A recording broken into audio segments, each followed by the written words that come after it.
मित्रों good morning. आज हम फिर से उपस्थित हैं हिंदी साहित्य ऑनलाइन में। आप लोगों का ऑनलाइन संसार में आप लोगों का बहुत बहुत स्वागत है।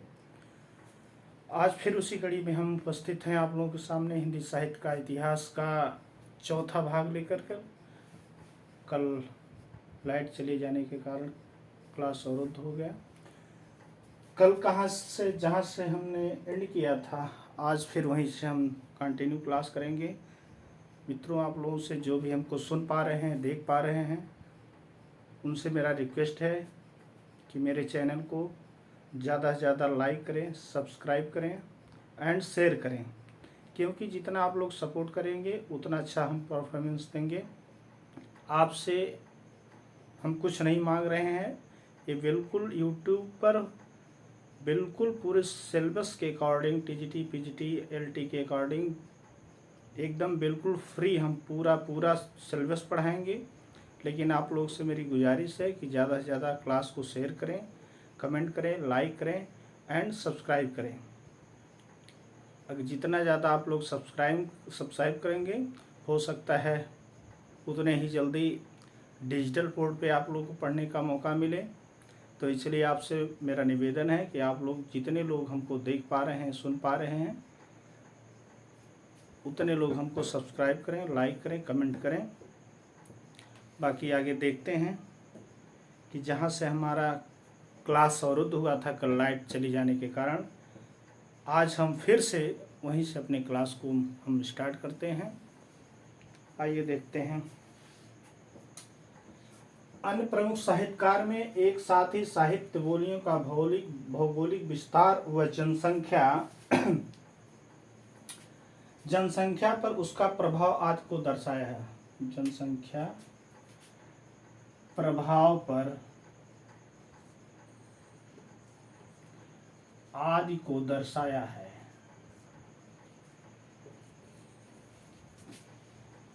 आदि को दर्शाया है। ये अन्य साहित्यकारों में ये श्याम सुंदर दास ने, ये श्याम सुंदर दास का कथन है।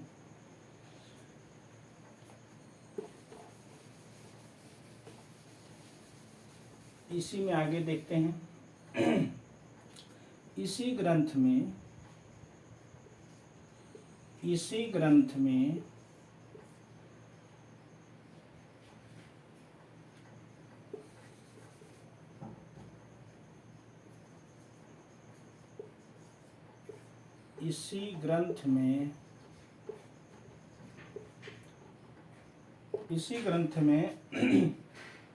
अवधी बोलने वालों की संख्या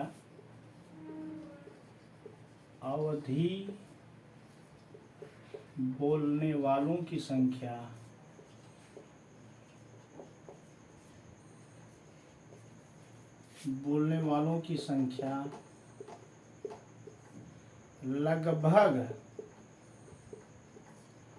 2 करोड़ बताई गई। कितना? 2 करोड़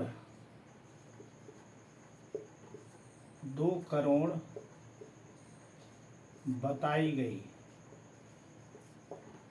किसकी संख्या? इसी ग्रंथ में। किसमें? हिंदी भाषा का विकास, जो कि सन 1924 ईस्वी में लिखा गया था। किसके द्वारा लिखा गया था? डॉक्टर श्याम सुंदर दास द्वारा लिखा गया था। और इसी ग्रंथ में अवधी बोलने वालों की संख्या लगभग 2 करोड़ बताई गई है। लगभग 2 करोड़ बताई गई है। आगे देखते हैं। इसी में सच्चे अर्थों में यह ग्रंथ विश्वविद्यालय के पाठ्यक्रम के लिए बनाया गया था। सच्चे अर्थों में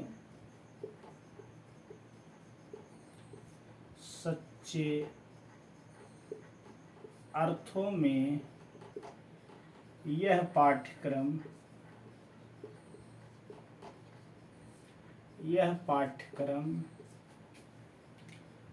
विश्वविद्यालयों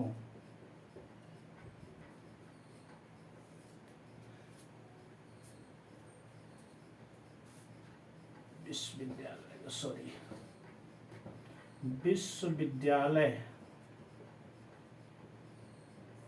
यह पाठ्यक्रम विश्वविद्यालय के पाठ्यक्रम हेतु बनाया गया था।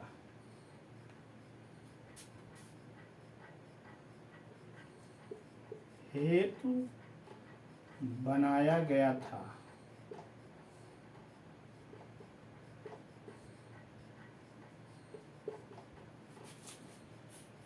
सच्चे अर्थों में यह ग्रंथ विश्वविद्यालय के मतलब विश्वविद्यालय के पाठ्यक्रम हेतु बनाया गया था। आइए आगे देखते हैं।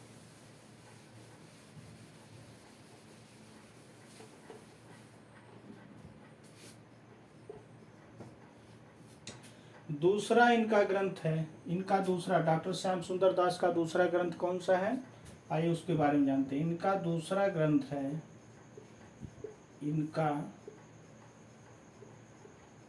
दूसरा ग्रंथ है, इनका दूसरा ग्रंथ है हिंदी भाषा और साहित्य, हिंदी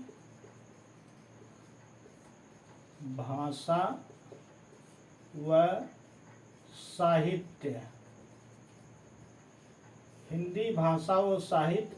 एक कब लिखा गया था, सन 1931 ईस्वी, सन 1931 ईस्वी को इसको लिखा गया था। इस ग्रंथ में ही श्याम सुंदर दास जी ने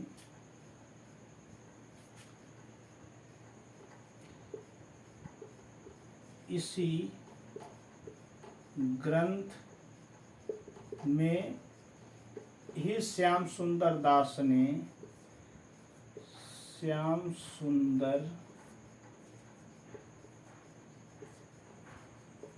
इसी ग्रंथ में श्याम सुंदर दास ने शुक्ल जी के नामकरण का, शुक्ल जी के नामकरण का नकल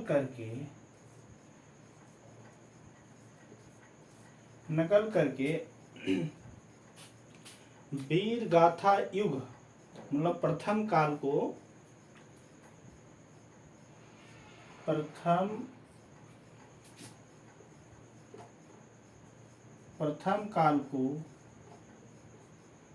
वीर गाथा युग।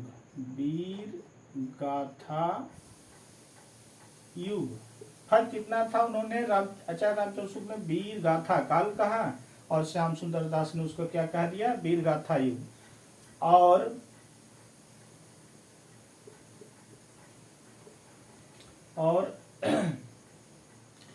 द्वितीय युग के उन्होंने क्या कहा, भक्ति काल, उन्होंने भक्ति काल कहा था और इन्होंने क्या कह दिया, उसको द्वितीय काल को भक्ति युग कह दिया। और द्वितीय युग को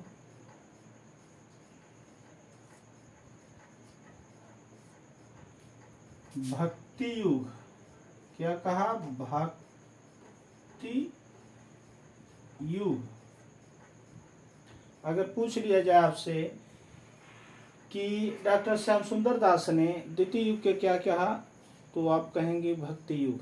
और प्रथम युग को क्या कहा, तो वीर गाथा युग, वीर गाथा युग। और द्वितीय युग को भक्ति युग। और तृतीय युग को क्या कहा, तृतीय युग को उन्होंने क्या कहा, रीत युग, रीति युग। और चतुर्थ को क्या कहा, चतुर्थ को उन्होंने कहा नवीन विकास युग। उन्होंने आधुनिक युग को क्या कहा, नवीन विकास युग, नवीन विकास युग।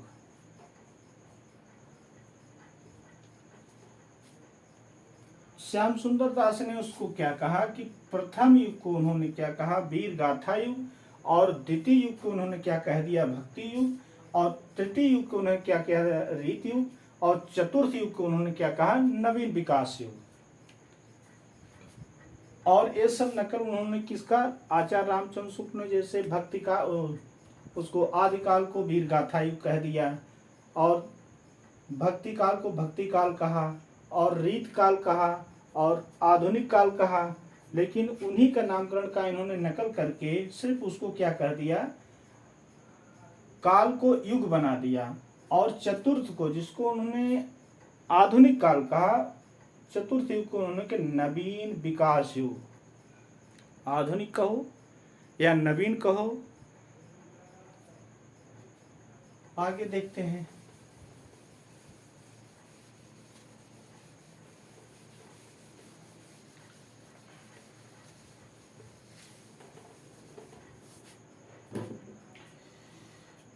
अब आगे हमारे आ जाते हैं सूर्यकांत शास्त्री जी। हमारे सूर्यकांत शास्त्री आ जाते हैं। इनके बारे में हम थोड़ा देखते हैं कि इन्होंने क्या कहा। तो आइए देखते हैं सूर्यकांत शास्त्री। सूर्यकांत शास्त्री जी क्या कहते हैं। सूर्यकांत शास्त्री, इन्होंने कौन सा हिंदी साहित्य का इतिहास लिखा, इनके बारे में थोड़ा जान लेते हैं। इन्होंने लिखा है हिंदी साहित्य का विवेचनात्मक इतिहास। क्या, हिंदी साहित्य का विवेचनात्मक इतिहास। क्या, विवेचनात्मक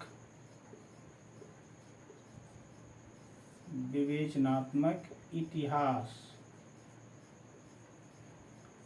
विवेचनात्मक इतिहास। इसका समय है सन 1934 ईस्वी। इसका समय क्या है, सन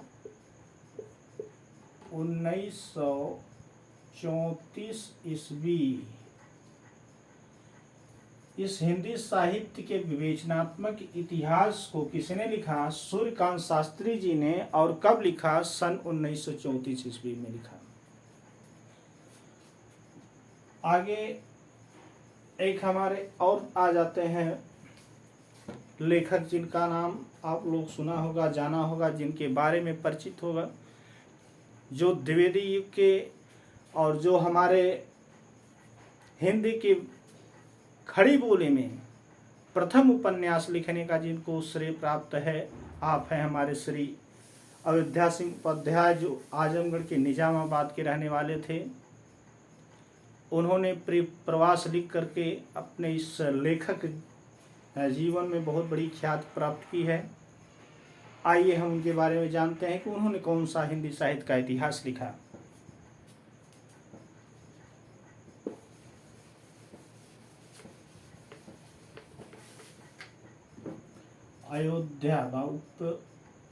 अयोध्या सिंह उपाध्याय। अयोध्या सिंह उपाध्याय, और इनका उपनाम क्या है, हरिऔध, इनको कहा जाता है हरिऔध।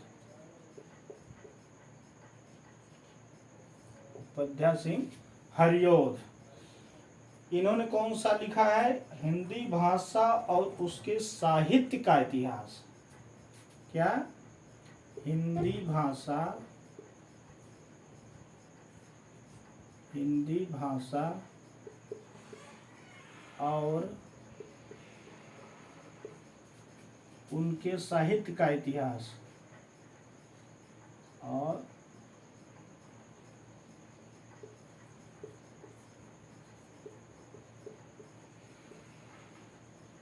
साहित्य का इतिहास।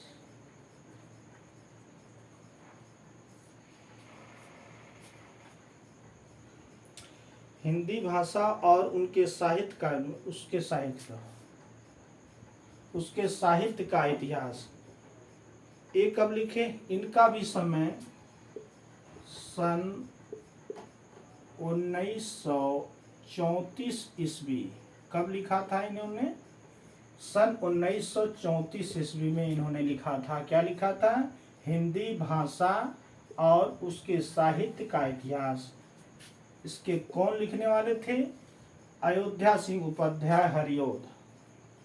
अयोध्या सिंह उपाध्याय हरिऔध जी लिखते हैं हिंदी भाषा और उसके साहित्य का इतिहास। कब लिखते हैं? सन 1934 ईस्वी को इन्होंने लिखा था। आगे एक और हमारे आ जाते हैं लेखक साहित्यकार, जिनका नाम कृष्ण शंकर शुक्ल। क्या? कृष्ण शंकर शुक्ल। कृष्ण शंकर शुक्ल जी। कृष्ण शंकर शुक्ल जी, इन्होंने लिखा है आधुनिक हिंदी साहित्य का इतिहास। आधुनिक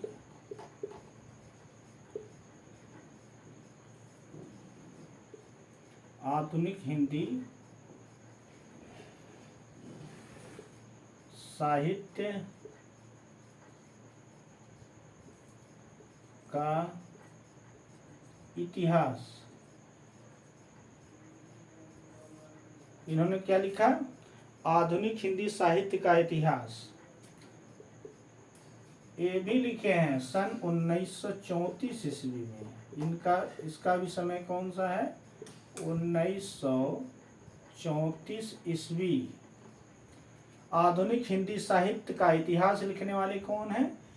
कृष्ण शंकर शुक्ल। और इनका भी समय क्या है? 1934 ईस्वी में इन्होंने हिंदी साहित्य और आधुनिक हिंदी साहित्य का इतिहास लिखने का काम किया। आइए इसके बारे में थोड़ा सा जान लेते हैं।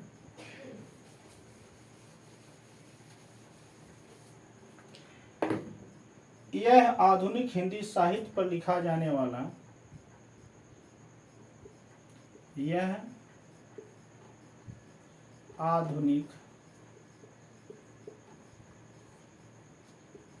आधुनिक हिंदी साहित्य पर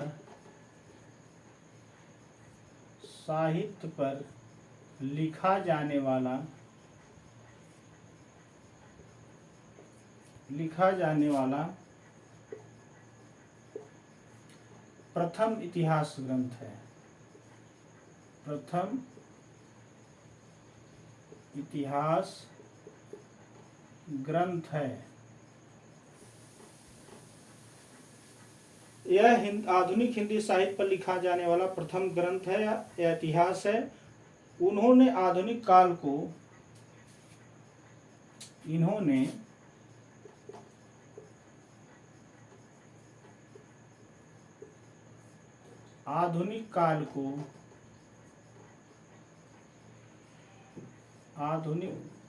को कितने वर्गों में विभाजित किया? 3 वर्गों में विभाजित किया। इन्होंने आधुनिक काल को 3 वर्गों में विभाजित किया। किसने? कृष्ण शंकर शुक्ल ने विभाजित किया। इन्होंने आधुनिक काल को 3 वर्गों में विभाजित किया। कौन? कृष्ण शंकर शुक्ल ने। आइए अपने एक और साहित्यकार हैं, उनके बारे में जान लेते हैं।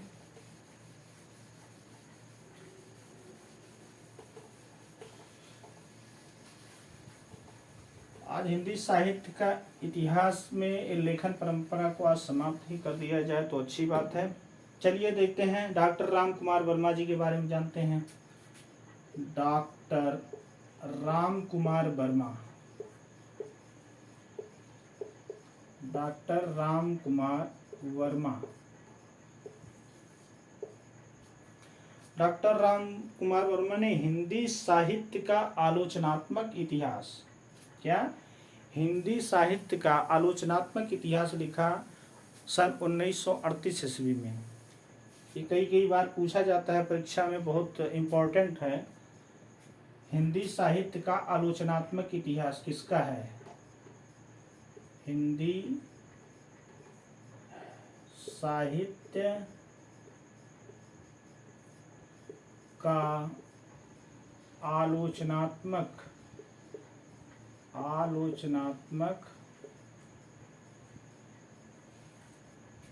इतिहास,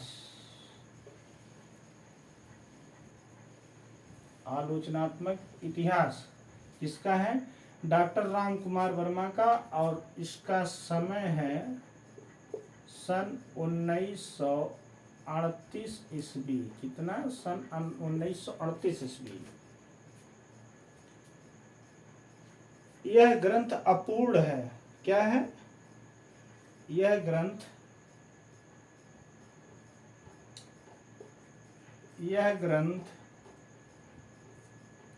अपूर्ण है। यह ग्रंथ अपूर्ण है। इसको पूरा नहीं कर पाए थे। यह ग्रंथ अपूर्ण है। इसमें केवल भक्ति काल तक ही, इसमें केवल भक्ति काल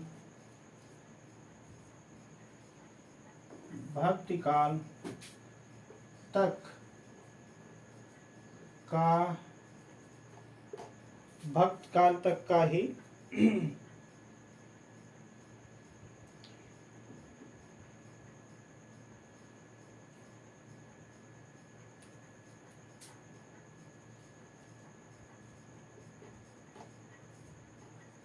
उल्लेख है या वर्णन है?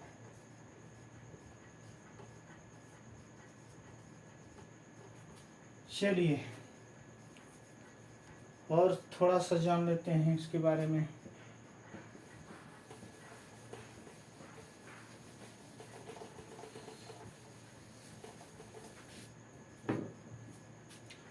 अपभ्रंश को हिंदी मानने का विचार डॉक्टर राम कुमार वर्मा ने ही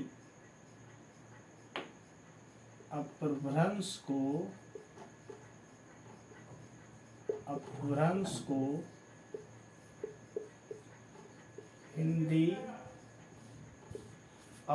को हिंदी मानने का विचार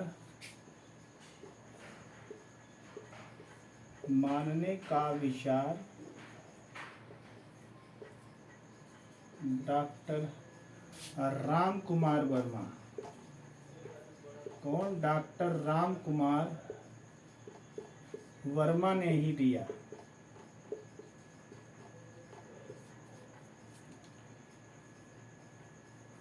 अपभ्रंश को हिंदी मानने का विचार डॉक्टर राम कुमार वर्मा ने ही दिया था कि अपभ्रंश को हिंदी कहा जाए या अपभ्रंश को हिंदी माना जाए। और आगे थोड़ा सा देख लेते हैं। राम कुमार वर्मा की सूक्ष्म दृष्टि का, ये सूक्ष्म दृष्टि वाले थे। किसी शब्द को, बड़े शब्द को एक छोटा कहने में, जैसे एक कोई बड़ा सा शब्द है उसको बहुत छोटे रूप में बनाना चाहते थे, बहुत छोटे रूप में उसकी चर्चा करना चाहते थे। कि बहुत लंबा अगर कोई शब्द है तो उसको ये अपनी मतलब कि तर्क शक्ति से उसको एकदम उसको विस्तार से, मतलब विस्तार न करके उसको छोटे में बताते थे और उसका नामकरण छोटे में रखते थे। राम कुमार वर्मा की सूक्ष्म दृष्टि का पता इस बात से चलता है, राम कुमार वर्मा की सूक्ष्म दृष्टि का पता इस बात से लगता है, इस बात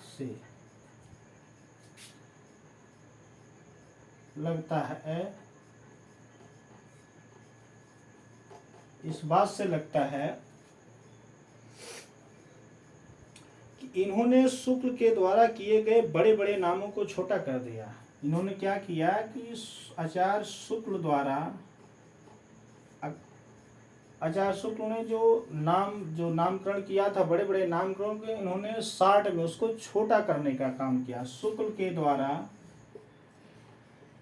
किए गए बड़े बड़े नामकरण को,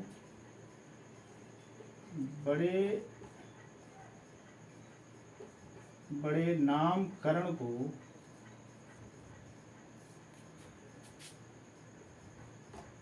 छोटा किया। क्या किया?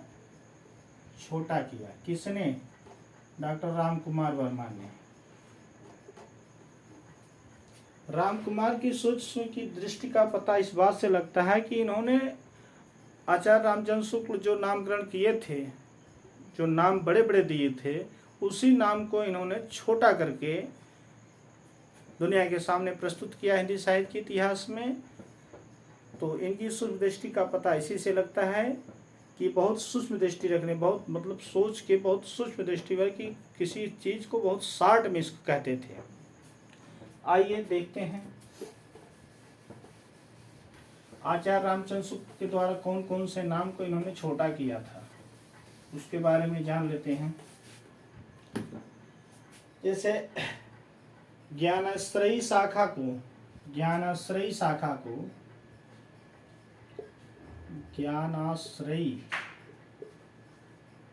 ज्ञानाश्रयी शाखा को इन्होंने क्या कहा? ज्ञानाश्रयी शाखा को इन्होंने संत काव्य कह दिया। क्या कह दिया? संत काव्य। ज्ञानाश्रयी शाखा को इन्होंने क्या कहा? संत काव्य कहा। प्रेमाश्रयी शाखा को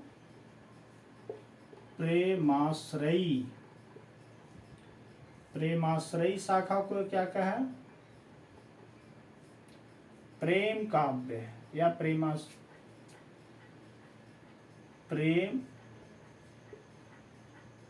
काव्य। और रामाश्रयी शाखा को उन्होंने क्या कहा? राम काव्य।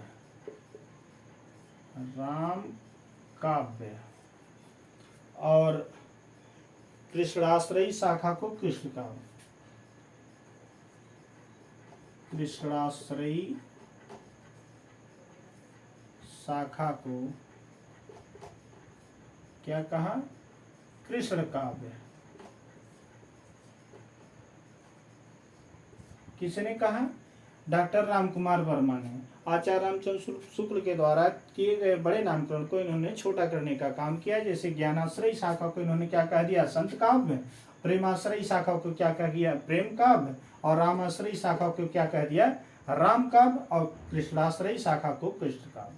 इस प्रकार से शुक्ल द्वारा किए गए बड़े नामकरण को इन्होंने छोटा कर दिया। आइए अपने एक और साहित्यकार हैं जिनका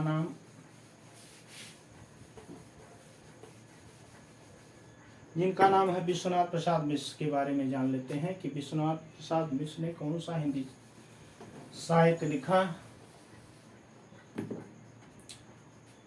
विश्वनाथ प्रसाद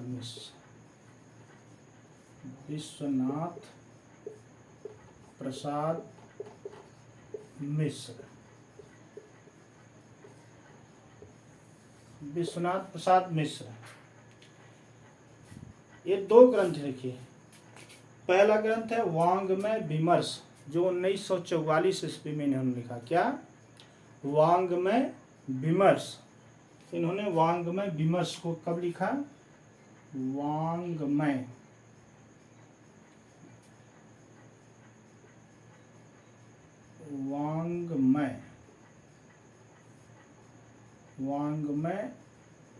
विमर्श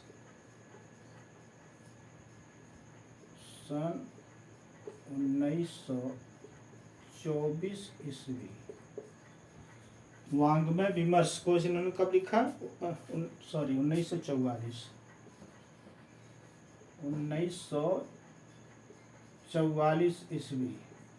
वांग्मय विमर्श।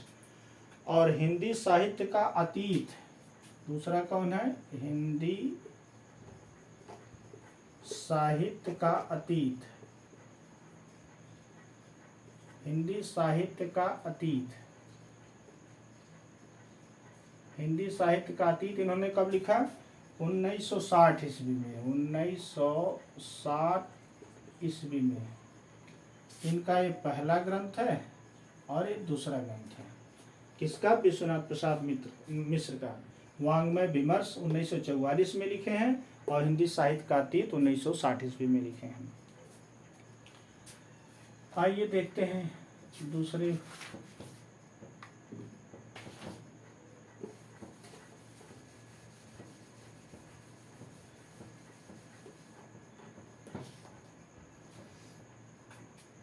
अब इनके बारे में कुछ जान लेते हैं। इन्होंने भी कुछ कहा होगा, विश्वनाथ प्रसाद ने ही कुछ भी कहा होगा, क्योंकि सभी लोग कुछ न कुछ कह रहे थे, इनके बारे में भी कुछ चर्चा होगी, इन्होंने भी कुछ कहा होगा।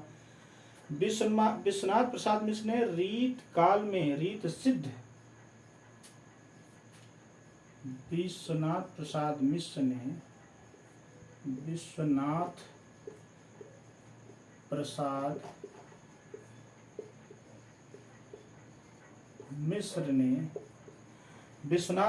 मिश्र ने रीत सिद्ध व्यवस्था पर विश्वनाथ प्रसाद मिश्र ने रीतकाल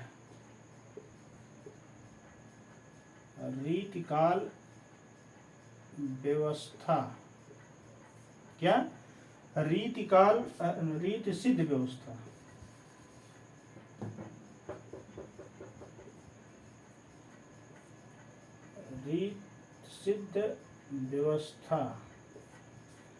रीत सिद्ध व्यवस्था कर रीतिकाल को 3 भागों में विभाजित किया। मतलब विश्वनाथ प्रसाद ने रीतिकाल सिद्ध व्यवस्था को रीतिकाल को 3 भागों में, कितना 3 भागों में विभाजित किया। 3 भागों में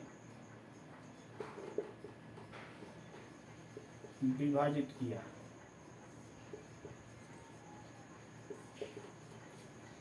विभाजित कर दिया। रीत सिद्ध, रीत मुक्त और रीतबद्ध। चलिए आगे एक और साहित्यकार हैं, उनके बारे में जान लेते हैं।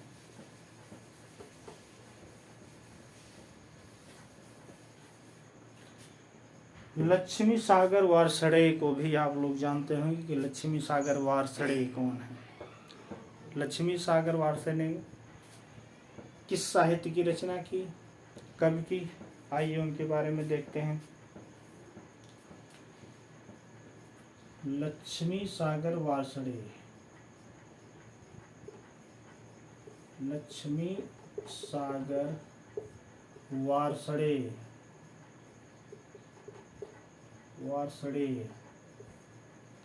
लक्ष्मी सागर वारसड़े, इन्होंने हिंदू साहित्य का इतिहास, मतलब गारसा दत्त तासी के हिंदी साहित्य के इतिहास जो फ्रेंच भाषा में लिखा गया था, उसका इन्होंने हिंदी भाषा में अनुवाद करके किस नाम से, हिंदू साहित्य का इतिहास नाम से इन्होंने लिखा था, जो जिसका समय सन 1952 ईस्वी। क्या, हिंदू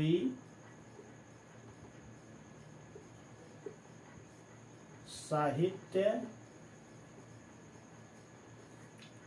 का इतिहास,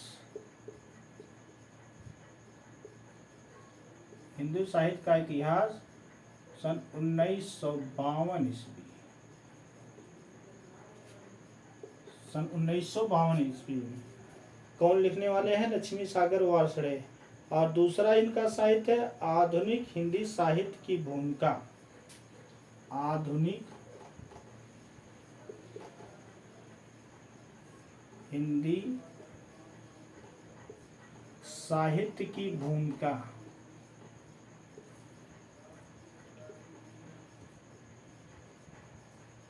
साहित्य की भूमिका, इसका भी समय 1952 ईस्वी है। कितना है, 1952 ईस्वी। इनका दूसरा ग्रंथ है।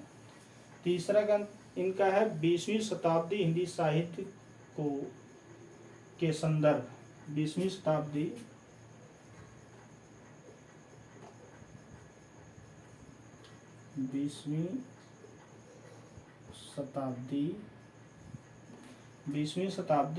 हिंदी साहित्य का विमर्श, हिंदी साहित्य का विमर्श, हिंदी साहित्य का सॉरी संदर्भ, संदर्भ इनका तीसरा ग्रंथ है। चौथा इनका है आधुनिक हिंदी, आधुनिक हिंदी कहानी परिवार।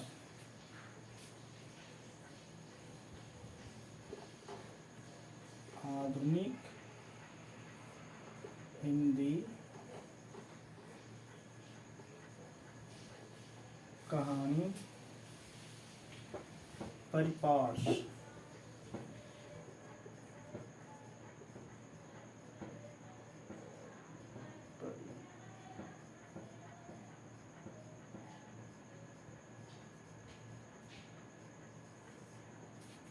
इनका चौथा ग्रंथ है।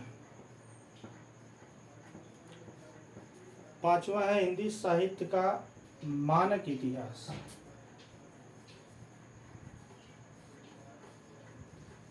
हिंदी साहित्य का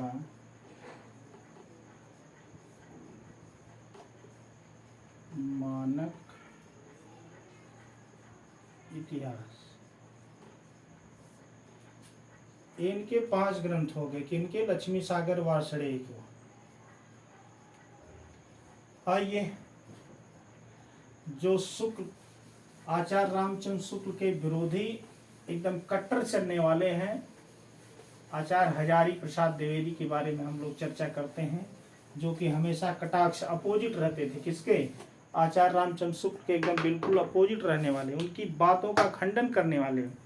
जो भी उन्होंने तर्क दिया उसका इन्होंने खंडन करके उसको साबित कर किया कि नहीं ये गलत है। आइए हजारी प्रसाद द्विवेदी के बारे में हम लोग चर्चा करते हैं और उनके बारे में जानते हैं। हजारी प्रसाद द्विवेदी, हजारी प्रसाद द्विवेदी, हजारी प्रसाद द्विवेदी एक कौन सा हिंदी साहित्य के इतिहास को एक नया आयाम देने वाले आलोचक हैं। क्या है? हिंदी साहित्य इतिहास को, हिंदी साहित्य इतिहास को